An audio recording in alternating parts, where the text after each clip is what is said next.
Genesis 1. The account of creation. In the beginning God created the heavens and the earth. The earth was formless and empty, and darkness covered the deep waters. And the Spirit of God was hovering over the surface of the waters. Then God said, "Let there be light," and there was light. And God saw that the light was good. Then he separated the light from the darkness. God called the light day and the darkness night. And evening passed and morning came, marking the first day. Then God said, "Let there be a space between the waters, to separate the waters of the heavens from the waters of the earth." And that is what happened. God made this space to separate the waters of the earth from the waters of the heavens. God called the space sky. And evening passed and morning came, marking the second day. Then God said, "Let the waters beneath the sky flow together into one place, so dry ground may appear." And that is what happened. God called the dry ground land and the water seas. And God saw that it was good. Then God said, "Let the land sprout with vegetation, every sort of seed-bearing plant, and trees that grow seed-bearing fruit. These seeds will then produce the kinds of plants and trees from which they came." And that is what happened. The land produced vegetation, all sorts of seed-bearing plants, and trees with seed-bearing fruit. Their seeds produced plants and trees of the same kind. And God saw that it was good. And evening passed and morning came, marking the third day. Then God said, "Let lights appear in the sky to separate the day from the night. Let them be signs to mark the seasons, days, and years. Let these lights in the sky shine down on the earth." And that is what happened. God made two great lights, the larger one to govern the day, and the smaller one to govern the night. He also made the stars. God set these lights in the sky to light the earth, to govern the day and night, and to separate the light from the darkness. And God saw that it was good. And evening passed and morning came, marking the fourth day. Then God said, "Let the waters swarm with fish and other life. Let the skies be filled with birds of every kind." So God created great sea creatures and every living thing that scurries and swarms in the water, and every sort of bird, each producing offspring of the same kind. And God saw that it was good. Then God blessed them, saying, "Be fruitful and multiply. Let the fish fill the seas, and let the birds multiply on the earth." And evening passed and morning came, marking the fifth day.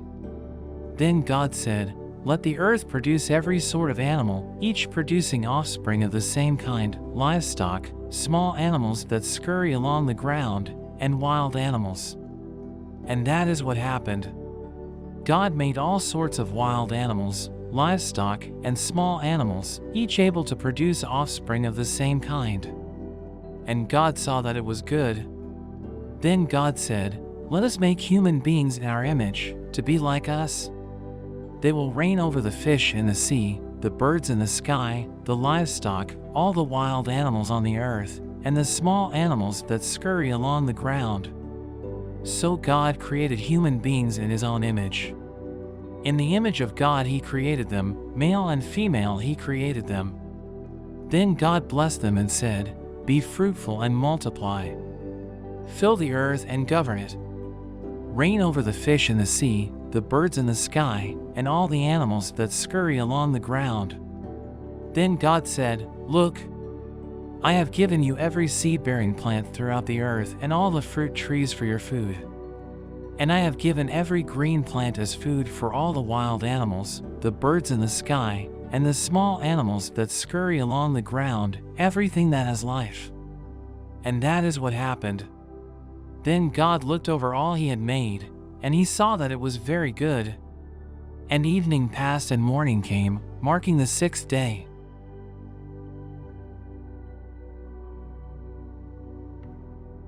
Genesis 2. So the creation of the heavens and the earth and everything in them was completed. On the seventh day God had finished his work of creation, so he rested from all his work. And God blessed the seventh day and declared it holy, because it was the day when he rested from all his work of creation. This is the account of the creation of the heavens and the earth. The man and woman in Eden. When the Lord God made the earth and the heavens, neither wild plants nor grains were growing on the earth. For the Lord God had not yet sent rain to water the earth, and there were no people to cultivate the soil. Instead, springs came up from the ground and watered all the land. Then the Lord God formed the man from the dust of the ground. He breathed the breath of life into the man's nostrils, and the man became a living person. Then the Lord God planted a garden in Eden in the east, and there he placed the man he had made. The Lord God made all sorts of trees grow up from the ground, trees that were beautiful and that produced delicious fruit. In the middle of the garden he placed the tree of life and the tree of the knowledge of good and evil. A river flowed from the land of Eden, watering the garden and then dividing into 4 branches. The first branch, called the Pishon, flowed around the entire land of Havilah, where gold is found. The gold of that land is exceptionally pure. Aromatic resin and onyx stone are also found there. The second branch, called the Gihon, flowed around the entire land of Cush. The third branch, called the Tigris, flowed east of the land of Ashur. The fourth branch is called the Euphrates. The Lord God placed the man in the Garden of Eden to tend and watch over it. 16 But the Lord God warned him, "You may freely eat the fruit of every tree in the garden, except the tree of the knowledge of good and evil. If you eat its fruit, you are sure to die." Then the Lord God said, "It is not good for the man to be alone. I will make a helper who is just right for him." So the Lord God formed from the ground all the wild animals and all the birds of the sky. He brought them to the man to see what he would call them, and the man chose a name for each one. He gave names to all the livestock, all the birds of the sky, and all the wild animals. But still there was no helper just right for him. So the Lord God caused the man to fall into a deep sleep. While the man slept, the Lord God took out one of the man's ribs and closed up the opening. Then the Lord God made a woman from the rib, and he brought her to the man. At last, the man exclaimed, "This one is bone from my bone, and flesh from my flesh. She will be called woman, because she was taken from man." This explains why a man leaves his father and mother and is joined to his wife, and the two are united into one. Now the man and his wife were both naked, but they felt no shame. The man and woman sin. The serpent was the shrewdest of all the wild animals the Lord God had made. One day he asked the woman, "Did God really say you must not eat the fruit from any of the trees in the garden?" "Of course we may eat fruit from the trees in the garden," the woman replied. "It's only the fruit from the tree in the middle of the garden that we are not allowed to eat. God said, 'You must not eat it or even touch it. If you do, you will die.'" "You won't die," the serpent replied to the woman. "God knows that your eyes will be opened as soon as you eat it, and you will be like God, knowing both good and evil." The woman was convinced. She saw that the tree was beautiful and its fruit looked delicious, and she wanted the wisdom it would give her. So she took some of the fruit and ate it. Then she gave some to her husband, who was with her, and he ate it too. At that moment their eyes were opened, and they suddenly felt shame at their nakedness. So they sewed fig leaves together to cover themselves. When the cool evening breezes were blowing, the man and his wife heard the Lord God walking about in the garden. So they hid from the Lord God among the trees. Then the Lord God called to the man, "Where are you?" He replied, "I heard you walking in the garden, so I hid. I was afraid because I was naked." "Who told you that you were naked?" the Lord God asked. "Have you eaten from the tree whose fruit I commanded you not to eat?" The man replied, "It was the woman you gave me who gave me the fruit, and I ate it." Then the Lord God asked the woman, "What have you done?" "The serpent deceived me," she replied. "That's why I ate it." Then the Lord God said to the serpent, "Because you have done this, you are cursed more than all animals, domestic and wild. You will crawl on your belly, groveling in the dust as long as you live. And I will cause hostility between you and the woman, and between your offspring and her offspring. He will strike your head, and you will strike his heel." Then he said to the woman, I will sharpen the pain of your pregnancy, and in pain you will give birth. And you will desire to control your husband, but he will rule over you. And to the man he said, Since you listened to your wife and ate from the tree whose fruit I commanded you not to eat, the ground is cursed because of you. All your life you will struggle to scratch a living from it. It will grow thorns and thistles for you, though you will eat of its grains. By the sweat of your brow will you have food to eat until you return to the ground from which you were made. For you were made from dust, and to dust you will return. Paradise lost, God's judgment. Then the man, Adam, named his wife Eve, because she would be the mother of all who live. And the Lord God made clothing from animal skins for Adam and his wife. Then the Lord God said, Look, the human beings have become like us, knowing both good and evil. What if they reach out, take fruit from the tree of life, and eat it? Then they will live forever. So the Lord God banished them from the Garden of Eden, and he sent Adam out to cultivate the ground from which he had been made. After sending them out, the Lord God stationed mighty cherubim to the east of the Garden of Eden. And he placed a flaming sword that flashed back and forth to guard the way to the tree of life. Genesis 4. Cain and Abel. Now Adam had sexual relations with his wife, Eve, and she became pregnant.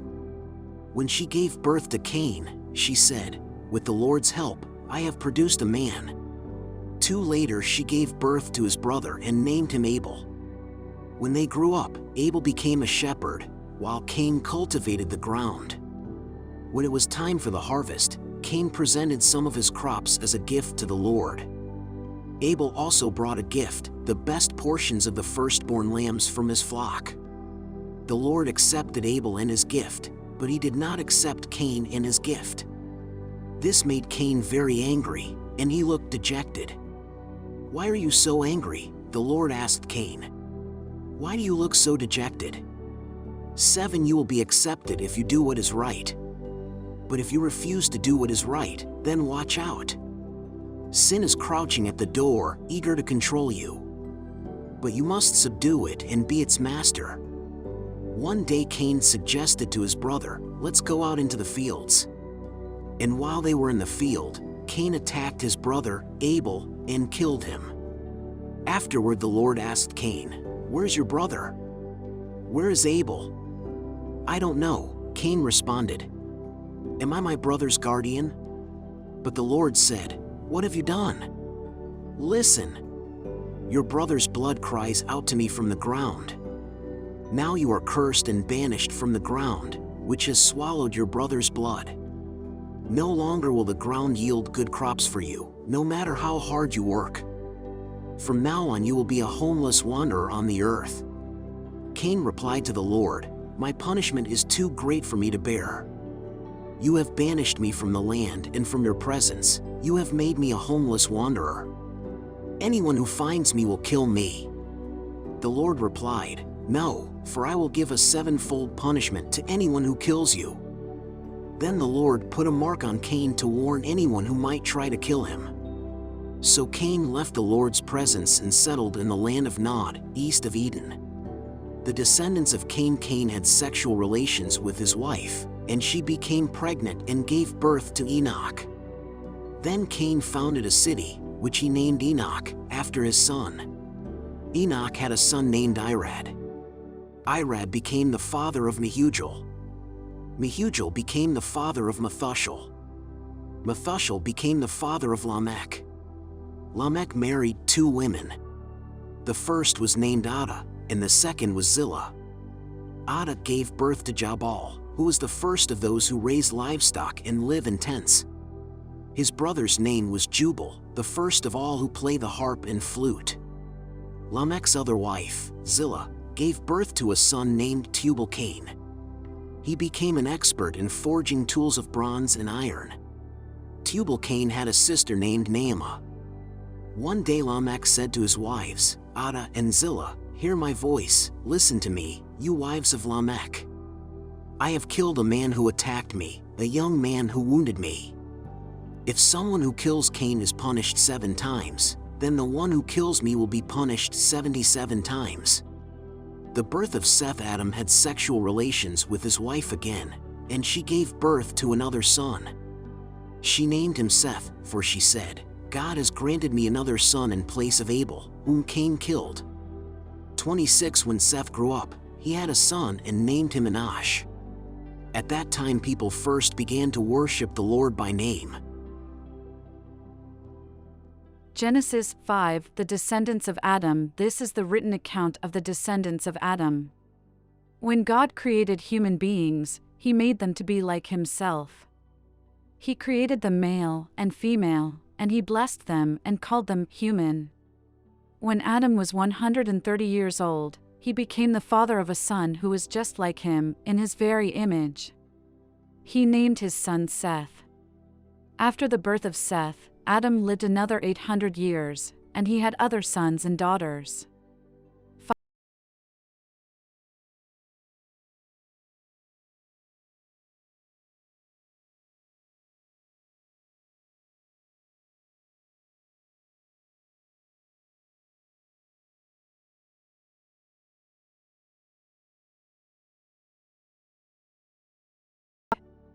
When Enosh was 90 years old, he became the father of Kenan. After the birth of Kenan, Enosh lived another 815 years, and he had other sons and daughters. Enosh lived 905 years, and then he died. When Kenan was 70 years old, he became the father of Mahalalel. After the birth of Mahalalel, Kenan lived another 840 years, and he had other sons and daughters. Kenan lived 910 years, and then he died. When Mahalalel was 65 years old, he became the father of Jared. After the birth of Jared, Mahalalel lived another 830 years, and he had other sons and daughters. Mahalalel lived 895 years, and then he died. When Jared was 162 years old, he became the father of Enoch. After the birth of Enoch, Jared lived another 800 years, and he had other sons and daughters. Jared lived 962 years, and then he died. When Enoch was 65 years old, he became the father of Methuselah. After the birth of Methuselah, Enoch lived in close fellowship with God for another 300 years, and he had other sons and daughters. Enoch lived 365 years, walking in close fellowship with God. Then one day he disappeared, because God took him. When Methuselah was 187 years old, he became the father of Lamech. After the birth of Lamech, Methuselah lived another 782 years, and he had other sons and daughters. Methuselah lived 969 years, and then he died. When Lamech was 182 years old, he became the father of a son. Lamech named his son Noah, for he said, "May he bring us relief from our work and the painful labor of farming this ground that the Lord has cursed." After the birth of Noah, Lamech lived another 595 years, and he had other sons and daughters. Lamech lived 777 years, and then he died. After Noah was 500 years old, he became the father of Shem, Ham, and Japheth.